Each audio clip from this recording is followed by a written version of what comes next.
precio de mercado, lo que nos estaba en este momento, en el año 2004, que fue la primera reforma del Código Tributario, lo que nos estaba diciendo era que la administración tributaria tenía la facultad de poder estimar la base imponible, y ya lo estaba definiendo dentro del Código Tributario ya como una facultad que la administración tributaria tenía. Y de alguna manera era el precio, dar una definición de precio de mercado.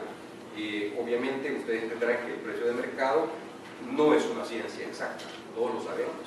Todos los que nos tuvimos la oportunidad de estudiar el tema de microeconomía nos recordaremos que el precio de plena competencia se basaba en un modelo económico, un modelo de plena competencia, donde se supone que existía un lugar, una situación determinada donde participaban compradores y vendedores, y estos compradores y vendedores estaban debidamente informados, y sobre la base de que existían muchos compradores y muchos vendedores y ninguno de ellos podía influir en el mercado, sobre la base de ese punto se determinaba un equilibrio, y ese era el precio del mercado. Pero realmente nunca es una ciencia exacta. Nosotros no podemos saber cuál es el precio del mercado. Muchas veces, ¿cómo definimos el precio del mercado? En función de esa competencia. Prueba de ello, bastará con ver algunos ejemplos.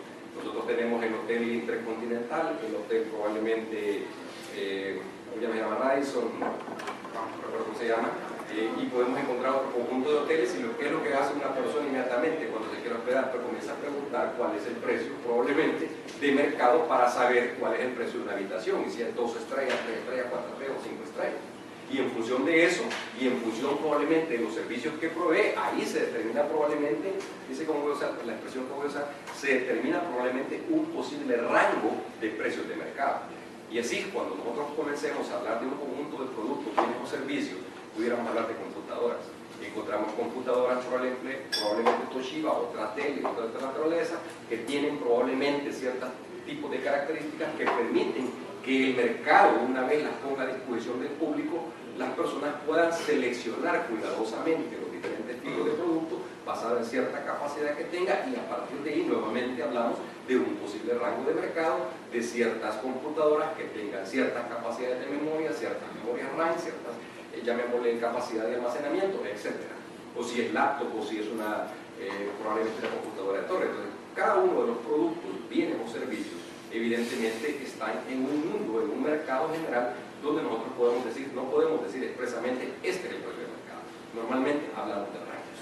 Entonces, de alguna manera, el estimar el precio de mercado puede ser, por ejemplo, como lo dice el artículo 199b, ante la existencia de muchos ofertantes, probablemente un promedio sea el precio del mercado. Pero realmente el promedio no es el precio del mercado. El promedio es una aproximación nuevamente a los diferentes precios, o llamémosle, puede ser la moda de los precios que están ofertando algunos, es decir, aquel precio que más se repite. Entonces, de alguna manera, nuevamente, seguimos insistiendo, el precio de mercado no es ciencia exacta, el precio de mercado no es un parámetro específico que nosotros pudiéramos señalar, sino que se mueve dentro de diferentes rangos y dentro de ciertas condiciones muy específicas de ese mercado. Ok, hoy mismo estamos hablando de llamémosle, de un seminario de precios de referencia que puede estarse desarrollando ahorita y que equivalía probablemente, ¿qué? $50, pero en otro podría estar valiendo 10 pesos. Y alguien decidirá el de 10 pesos y no el de 40. Entonces, sencillamente, ¿cuál es el precio de mercado? 40 más 10, 50, entre 2,25 precio promedio, no es el precio de mercado. Entonces, de alguna manera, lo que estamos hablando de esto es que el concepto de precio de mercado es un concepto muy complejo, muy amplio. Y definir un precio de mercado va a requerir, conforme vayamos discutiendo, va a requerir una cantidad importante de factores que habrá que ir evaluando. Ok, ¿qué es lo que persigue el régimen de transparencia? Porque este es el tema que vamos a estudiar. Pues obviamente, lo que, como decimos, es un régimen. Lo que nosotros estamos buscando en esto es comprobar, bien, que los precios de transferencia, como dice la palabra, precios en que se transfieren, ¿verdad? Precios en que se transfiere algo. Que los precios en que se transfieren, ¿verdad?, convenidos entre partes vinculadas, se correspondan con aquellos fijados por partes independientes. ¿Qué quiere decir esto? Que en esencia lo que se anda buscando con los precios de mercado es que presume de una condición importante.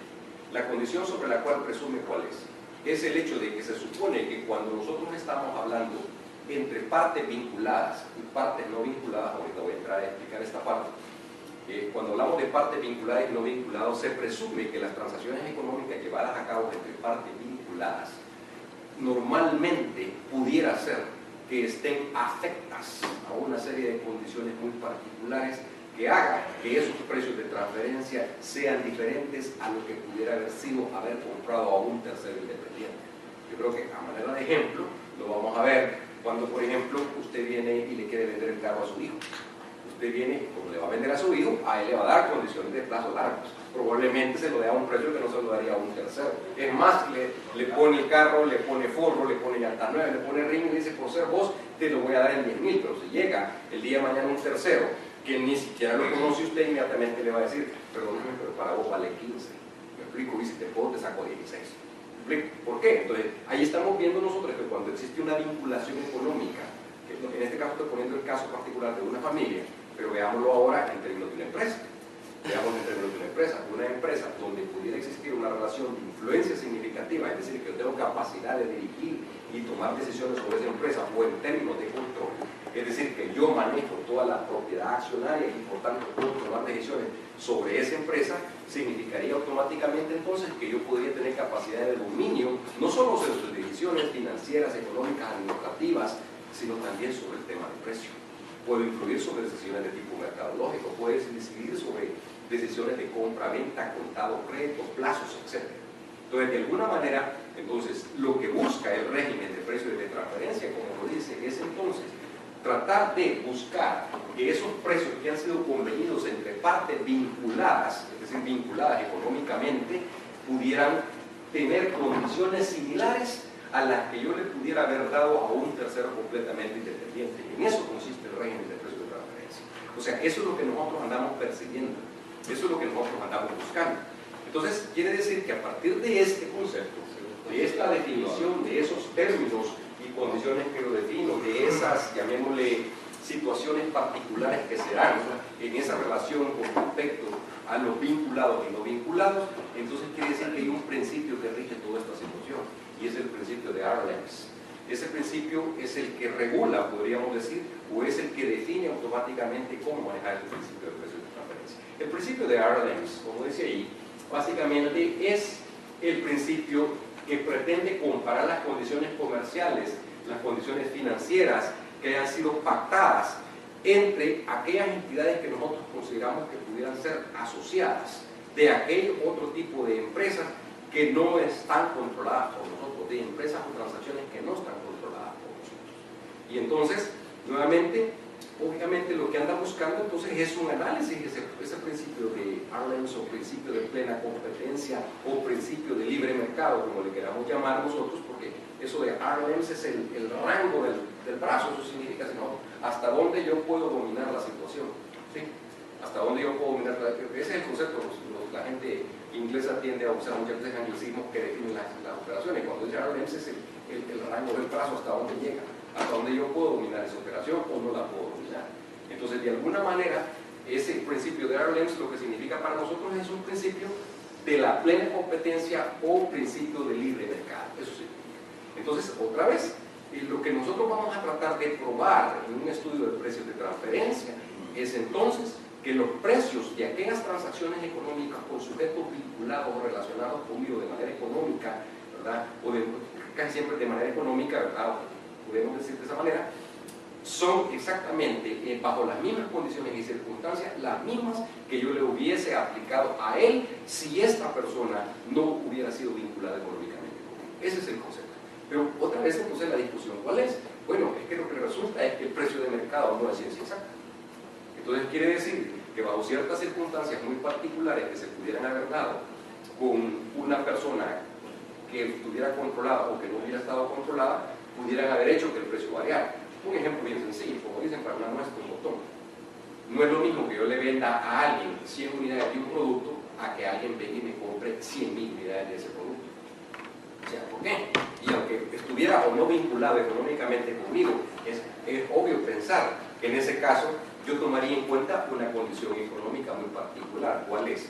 La condición económica de que él me está comprando por una cantidad sustancialmente importante, y entonces para mí, yo sé que probablemente voy a ganar menos por unidad vendida, pero voy a ganar más en volumen. Y entonces las condiciones económicas que se pactan con esta persona que viene y me compra por mayoreo, llamémosle de esa manera, no son exactamente las mismas que yo le daría a una persona que venga, que me compre una cantidad importante de unidades, pero no son equitativas.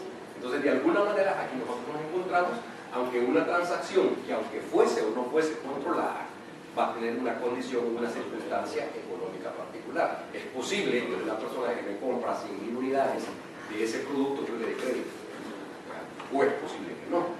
Y entonces es posible que él me diga, mira, yo te compro las 100.000, me das mejor precio, pero al contado te pago más rápido. Entonces quiere decir que yo estoy dispuesto a no asumir un costo financiero de tener que, valga la redundancia, financiar esa transacción económica que lo haría como. Entonces, si ustedes observan, comenzamos a vincular conceptos. ¿Cuáles son? Unas circunstancias económicas, una condición particular del cliente o del mercado. Estamos hablando entonces de alguna manera, si usted le quiere llamar así, de un tipo particular de cliente. Entonces, el principio de la relación significaría para entonces, otra vez, que nosotros debemos de probar en ese análisis, ¿verdad?, que esa relación que nosotros hemos establecido con ese tercero que está vinculado con nosotros económicamente, deberían de ser al menos similares las condiciones a las que yo le tendría que dar a una persona que no estuviese vinculada económicamente. Es decir, si yo fuera a un mercado, una persona que decide de manera racional, pongámoslo así, ¿qué es lo primero que hace? Pedir cotizaciones. Y comienza a ver si las cotizaciones, si compra peras, peras compra. Es decir, va a comparar peras con peras o manzanas con manzanas. Y va a tomar una decisión racional, ¿verdad?, sobre la base de las diferentes ofertas. Alguien en Navidad me ofrece manzanas de tal tamaño, el otro también, el otro también. Entonces las condiciones son similares. Alguien podría decir, el vino, ok, sí, el vino, como no, perfecto, pero el vino tiene un montón de características muy particulares como producto. No solo hay que ver que es cierto que son 75.000 litros de vino, no, pero es que tiene que ver la cosecha, tiene que ver si el lugar de origen, es decir, la marca de origen, si es una Rioja, si es del Valle Maipo o de donde es. Entonces tenemos que entender todas esas condiciones. Y otra vez la cosecha, si es una cosecha del 2004, una cosecha del 2010, si es reserva o no es reserva, si es gran reserva o no es gran reserva. Entonces pareciera ser que no es simplemente comparar productos o comparar precios, porque yo puedo encontrar exactamente la misma botella de vino, ¿verdad?, pero una botella de vino que vale $80 de una botella, la misma botella de vino que se encuentra marca Frontera de $5 en el supermercado, ¿cierto? Entonces estamos hablando de que no es una simple comparación tampoco, ¿verdad?, porque tenemos otra vez que evaluar las condiciones económicas, tenemos que evaluar las circunstancias e inclusive ciertas relaciones de costos. ¿Ok? ¿Qué es lo que tiene el Código Tributario salvadoreño o cómo pudiéramos identificar la normativa legal que el Código Tributario salvadoreño tiene? Nosotros vamos a encontrar en mi tesis personal, la que yo he manejado sobre este tema, es que el Código Tributario hace, llamémosle, una separación en dos bloques. Y es importante entender la ubicación jurídica de cada uno de los artículos, o la ubicación dentro del Código Tributario de cada uno de los artículos que han surgido y que pretenden regular el precio de transferencia. En principio, esa regulación tiene dos partes. La primera parte, llamémosle así, nosotros la vamos a encontrar en ese capítulo 4 del Código Tributario, donde determina lo que es un hecho generador, ¿verdad?, determina lo que es la base imponible.